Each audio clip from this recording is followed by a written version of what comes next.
Bienvenidos a Gramáticas de la Creación. Yo soy Laura García y hoy nos encontramos transmitiendo desde la Casa Universitaria del Libro, inmueble construido durante los años 20 del siglo pasado y que actualmente se encuentra cedido en comodato a la Universidad Nacional Autónoma de México, con la finalidad de promover y difundir el quehacer editorial universitario. Desde este espacio vamos a iniciar un recorrido al ámbito de las imágenes y los espacios. Fotoperiodismo y arte contemporáneo serán nuestras cartas de navegación en este venturoso viaje donde cada estancia nos procura una buena dosis de goce estético. Así que a soltar amarras que vamos a zarpar. Comenzamos.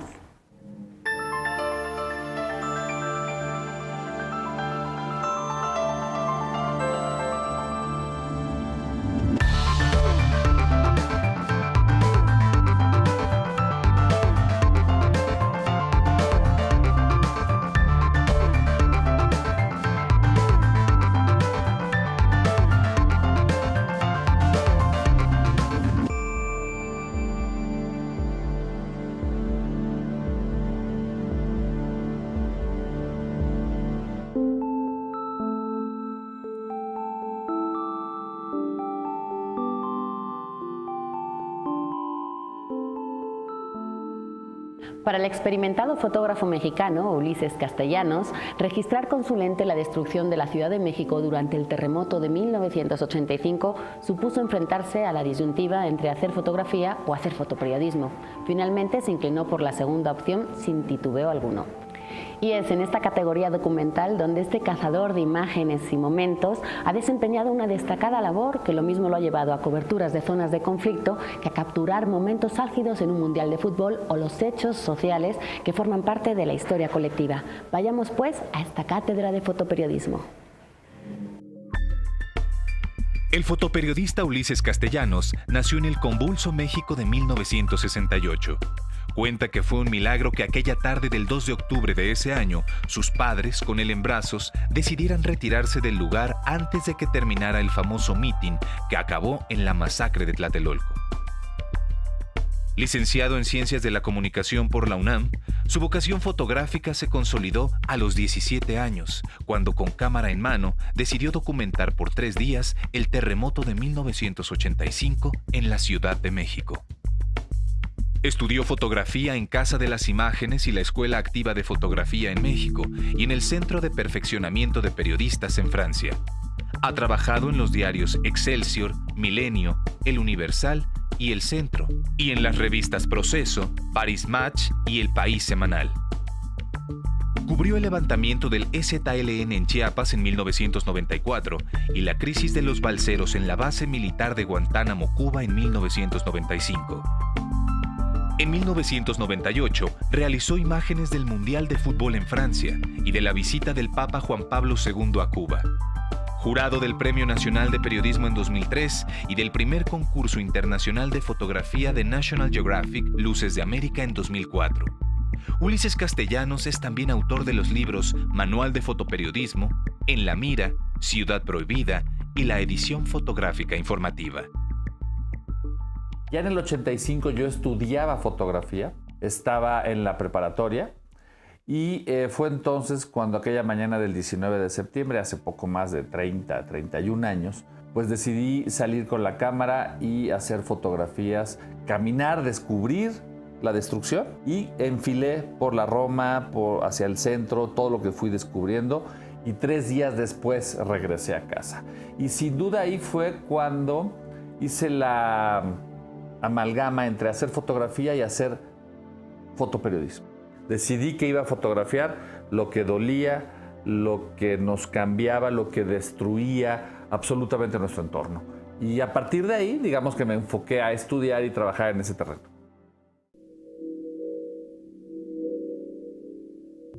Ser fotógrafo o fotoperiodista hoy en día, como lo era antes, es un privilegio porque te permite ver para otros, te permite sintetizar, te permite compartir y finalmente algo que me parece fantástico de la fuerza de la fotografía es que la memoria individual trata de no perderse, pero además ayudamos a construir memoria colectiva. Y apenas llevamos 15, 16, 17 años de lleno con la era digital. Nos tocó aprender un tipo de fotografía en términos de su manufactura durante el siglo XX que había perdurado durante más de 100 o 150 años. Si piensas en las primeras imágenes de 1826, luego pasando por el daguerrotipo, en realidad el procedimiento fue muy parecido 150 años. Y apenas llevamos 15, 16, 17 años de lleno con la era digital. Yo he explorado todos estos ámbitos porque soy finalmente un cazador de imágenes o de momentos. Y al final, a estas alturas, ya me da igual con qué se haga. Si lo haces con el teléfono, si un día nos ponen camarita en los relojes y lo tomas, si pasado mañana encontramos otra manera de hacer fotografía, bienvenida. Yo creo que lo importante seguirá siendo siempre qué fotografiemos, el contenido y obviamente nuestros valores de honestidad y ética, que son finalmente lo que la gente en términos de periodismo está esperando de un fotoperiodista, ¿no?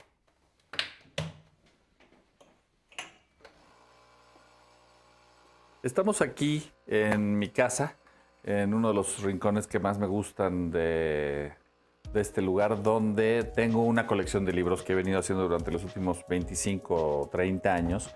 Aquí hay una buena parte de cosas que importan mucho respecto de lo que ha sido mi trabajo, mi trayectoria. Por ejemplo, esta cámara que tiene que ver con el inicio del que te hablaba respecto al terremoto del 85. Yo estudié fotografía en Casa de las Imágenes con esta cámara, con la Canon E1. Luego tuve también la E1 Program y era pues de las viejas cámaras de negativo. La verdad es que era muy buena camarita. Uno se sentía soñado con esto. Era como traer un iPhone de la época. Aguantó bastante. Ahora sí que aguantó el terremoto, aguantó el polvo, aguantó muchas cosas. Ahorita está un poco empolvada ya, pero ya este es polvo contemporáneo. Pero esto es lo que te convertía en ese momento, en ese entonces, en un profesional. Esta cámara es de los 90s. Con esta cámara trabajé buena etapa de mi trabajo en proceso. Con esta cámara cubrí el Mundial de 94. Con esta cámara estuve en Sarajevo en el 98. También hice el Mundial de Francia 98. Es una cámara que también a mí me gusta muchísimo. Esta es la última cámara que tuve de la era de negativo. Esta cámara llegó, digamos que hasta los 2000s. Me acompañó incluso en el ataque de las Torres Gemelas en Nueva York. Es decir, todavía trabajé ese asunto con negativo. Y ya fue hacia 2002, 2003, que ya empezábamos a ensayar con la digital y con estas, con la digital y con estas. Hasta que finalmente en 2004 viajé a China y ya trabajé el 100% de mi trabajo con una cámara digital, que era la Nikon D2H. Aquí les quisiera mostrar, por ejemplo, yéndome más atrás, quizá a finales de los 70s, cuando esta camarita que era de mis papás, fotografié lo que fue la construcción o deconstrucción de la ciudad con los ejes viales de aquel regente Jan González. Y por acá, entre los libros que a lo mejor ya conocen, hay dos que vale la pena mencionar. Estos libros están pues, agotados. Este fue el primero que hice, Manual de Fotoperiodismo. Quizá lo mejor de este libro en realidad no es lo que yo digo, sino el prólogo de Vicente Leñero. La verdad es que Vicente Leñero fue para mí un maestro de periodismo, un maestro también de cosas que tenían que ver con lo personal y en la vida. Y esta es la imagen precisamente que tomé en Sarajevo. Algunos años después, este es de 2001, algunos años después, este es como de 2010, hice esta segunda parte donde ya hablo como editor de fotografía, se llama En la Mira. Esta es una imagen que tomé en Jordania. El último libro académico, de corte académico que tengo es este que editamos junto con Círculo Rojo y la Universidad Panamericana, donde yo ya hago un análisis, un ensayo sobre la edición fotográfica informativa, ¿no? Cómo poner en página las fotografías que se hacen aquí sí netamente de lo que tiene que ver con fotoperiodismo. Hacemos una radiografía de medios, entrevistamos a algunos editores de fotografía y este es un libro que en este momento está vigente, pero este tiene menos de un año que salió.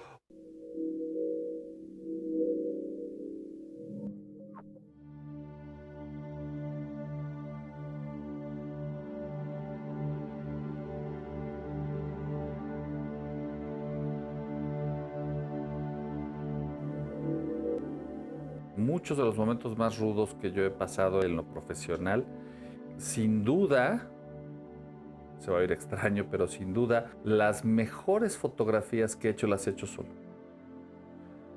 Me refiero en el acto de hacer las imágenes. Pienso en Sarajevo, que es un viaje que hice solo. Pienso en las fotografías que hice en Nueva York con el desastre de las Torres Gemelas.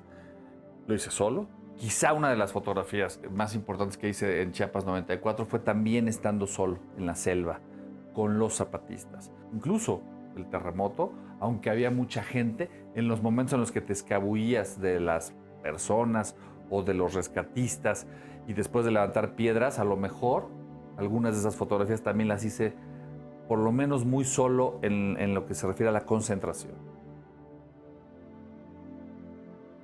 China también lo hice solo. Quizá lo más cercano a la muerte sea ese punto en el que te sientes totalmente solo, y es cuando ocupas toda tu voluntad, toda tu capacidad creativa, toda tu concentración para hacer una imagen, o en su momento, si vas a morir, para dejarte ir al más allá. Diría que es cuando mejor puedes hacer fotografías, sin duda.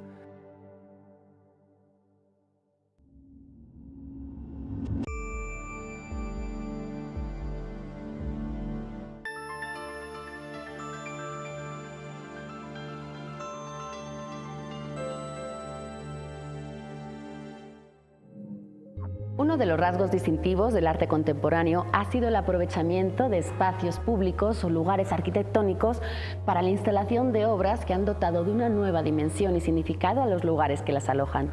Dentro de esta vertiente, Sebastián Romo ha creado una propuesta estética que, de manera capitular, ofrece en cada entrega realidades paralelas que buscan el diálogo y la complicidad del espectador. Estos y muchos otros proyectos nacen en los inseparables cuadernos que acompañan al artista a todos lados, portentosos cajones de sastre, como a continuación veremos. Sebastián Romo nació en la Ciudad de México en 1973. Realizó estudios de cine documental, fotografía y artes plásticas en la Universidad Nacional Autónoma de México. Para este artista multidisciplinario, el modelo de la educación no es el mero aprendizaje, sino la construcción de autoestima y el gusto por el conocimiento. Sebastián Romo ha realizado comisiones en el espacio público en las ciudades de Nueva York y Ámsterdam y expuesto en museos de Europa, Estados Unidos, Brasil y México. Su obra se caracteriza por el uso de distintos medios como la instalación, la escultura, el dibujo y la fotografía para explorar nociones sobre el espacio-tiempo y la memoria que se vinculan con la materia, el cuerpo y la acción, así como la inserción y participación del espectador en sus obras. En 1995 participó en la película del director Carlos Volado, Bajo California, El límite del tiempo, realizando intervenciones, instalaciones y esculturas en los paisajes. Actualmente dirige Atelier Romo, plataforma multidisciplinaria que genera estrategias educativas y brinda solución a problemáticas actuales desde la perspectiva del arte contemporáneo, utilizando disciplinas como el diseño, el video, la producción editorial y el mobiliario. Mi padre tenía una galería y parte de la cosa de ser hijo de un galerista era ir a los estudios de los artistas. Y recuerdo que ir a esos estudios siempre me parecía como un mundo aparte, un mundo completamente mágico donde todo podía suceder, ¿no? Entonces recuerdo toda la infancia dibujando, haciendo modelos, maquetas, construyendo realidades paralelas, y recuerdo como de una manera muy fuerte, muy tangible, decir, tal vez de aquí soy. Yo empecé como pintor en la Escuela Nacional de Artes Plásticas y poco a poco, a través de hacer viajes justamente, empecé a incorporar elementos naturales en mi trabajo, hasta que me di cuenta que realmente tal vez era más escultor que pintor, porque ya las cosas tienen tantas cosas pegadas y construidas dentro de los soportes, que apareció el tema de la escultura. Y la escultura en sí misma implica tiempo, porque se necesita recorrer.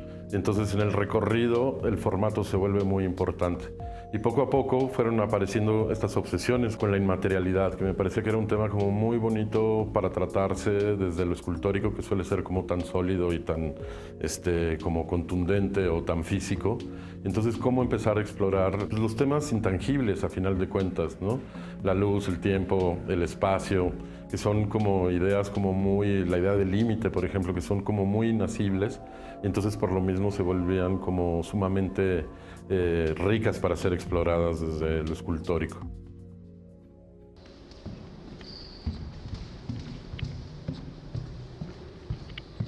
Hay un nuevo bloque de trabajo reciente, que ya tampoco es tan reciente, donde ha entrado como la idea de la exposición de museo, el display y el montaje como una suerte de quinto poder y una extensión de lo escultórico. También he integrado a la persona dentro de la pieza, el desplazamiento del centro de la obra de arte, y eso cambia como toda la perspectiva también de lo que es lo escultórico, ¿no? O el trabajo de la materia en el espacio. Aunado a esto hay narrativas como de interior-exterior, juegos de perspectivas falsas, de situaciones dislocadas temporalmente que van activando la psique del espectador, como armar rompecabezas invisibles y tridimensionales.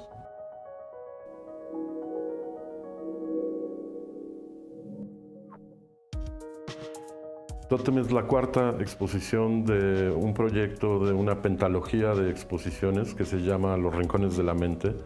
La primera exposición se hizo en la Bienal del Mercosur en Brasil, donde pinté una pintura al mate de 15 metros de grande y construí una cabaña y estaba jugando con la idea de frontera, que era el tema de la Bienal. Y lo que me interesaba mucho era la construcción de realidades y cómo funcionan estos diferentes sistemas de representación.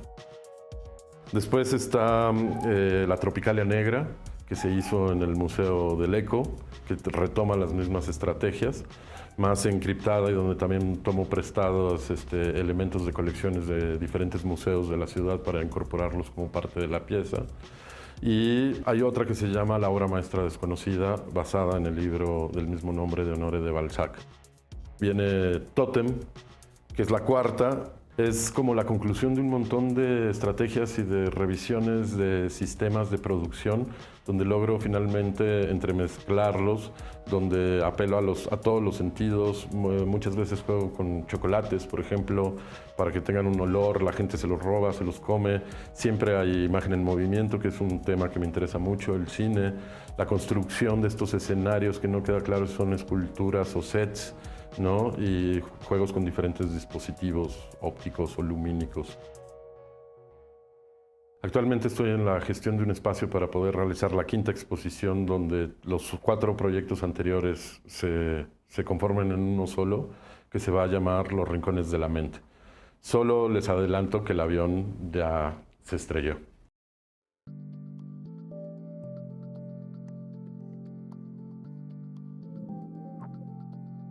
Bueno, estamos en mi taller, que es el lugar donde suceden muchísimas cosas. Se ve aparentemente pequeño, pero es un espacio que es súper diverso y que ha servido para muchísimas cosas. Estos son mis cuadernos. Yo creo que es el lugar donde están todos los aciertos, de la misma manera que todas las dudas y todos los comentarios de todos los procesos. Hay una pregunta que a mí me gusta mucho, que es ¿dónde está el arte? Si el arte está en el proceso o el arte está en la obra. Y por lo regular hago entre 1 y 2 por año, y cada proyecto últimamente ha generado un cuaderno. Este es el cuaderno del proyecto en Brasil, donde lo que hice fue viajar en una pequeña motocicleta a lo largo de la frontera de Brasil y Uruguay, siguiendo los mojones que delimitaban la frontera. Y este proceso de caminar, andar, ver, dudar, observar, tratar de construir y demás, ir sumando ideas, de repente llega un momento en el que todo hace sentido y como si fuera magia. Una noche, después de un largo viaje, en una habitación de un hotel, entras en la idea de lo que va a ser el proyecto final. Otra de las cosas que hago es ir y dibujar el espacio del museo a mano alzada, como una manera de familiarizarme con el espacio en el que voy a trabajar. Y eso siempre me devela secretos de los lugares. Las ciencias también son una fuente de inspiración constante y grande. El cine y bueno, de repente algunos elementos históricos, como pueden ser el monocromo, etc., ¿no? Otro cuadernito, 2014. Aquí el proceso de diseño, todo el tiempo tratando de mantener la premisa. Yo creo que la premisa es una palabra que se usa poco en las escuelas de arte, pero que me parece que es sumamente importante, porque es aquello que realmente resuena dentro de nosotros y nos hace que de todas las ideas posibles o de todas las posibilidades de lo mismo, escojamos una. Y esa tenga la suficiente fuerza y funcione como el motor que debe ser para poder materializarse en un proyecto concreto. Ese es el resultado de ese proceso. Y después viene el proyecto de Exteresa, el Chopo.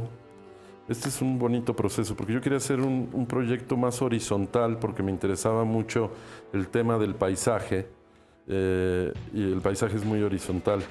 Cuando se me invita a trabajar en el Museo del Chopo, gracias a Stephen King, me dan esta sala que es altísima y ahí es donde me doy cuenta que estoy errando completamente en todo el proceso. Estaba completamente equivocado y hay que tacharlo, volver a empezar y así es como llego a la idea de cosas que leviten, vuelen o floten. Y de ahí se empieza a desarrollar qué elementos pueden funcionar narrativamente y simbólicamente dentro de las piezas y poco a poco se va aclarando la idea hasta que llegamos ya a un render que se asemeja también mucho a lo que queremos conseguir, ¿no? Este es el otro proyecto, que aquí lo que hice fue hacer para la obra maestra desconocida, tal vez en un acercamiento, hay un cambio de estrategia más flamable. Un común denominador de todos los proyectos es que siempre hay una habitación o un cuarto, un lugar justamente para soñar. Y finalmente viene esta idea de, ok, voy a hacer la obra maestra desconocida. Y entonces lo que hice fue un diseño como de... Hay 3 personajes en la novela donde un espacio contiene al otro y el otro al otro, porque son 3 generaciones de pintores, ¿no? Y las notas personales, que también hay otra serie de cuadernos donde tengo como ideas y que son más de escritura propiamente, ¿no?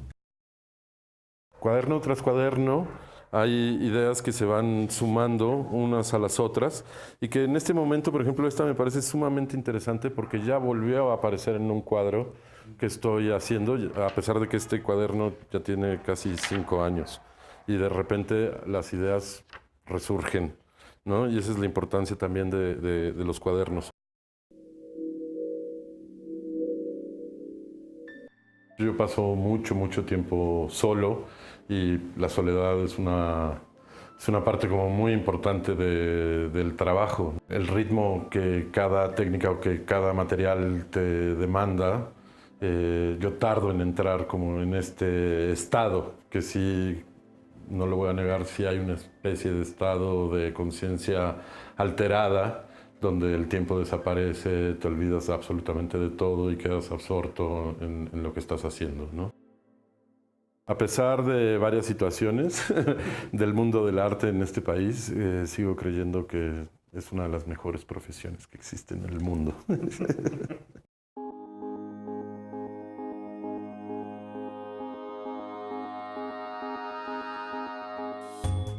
Imágenes, dibujos, objetos, paisajes habitados que caben en espacios físicos y en la imaginación. Va nuestro agradecimiento a Sebastián Romo por recibirnos en su taller y a Ulises Castellanos, cuyo trabajo ha hecho patente la perfecta armonía entre fotoperiodismo y estética de la imagen. Gracias también, por supuesto, a la Casa Universitaria del Libro, espacio orgullosamente Puma, que nos alojó hoy para llevar hasta ustedes estas gramáticas de la creación. Yo soy Laura García y los espero aquí en la próxima. Un beso.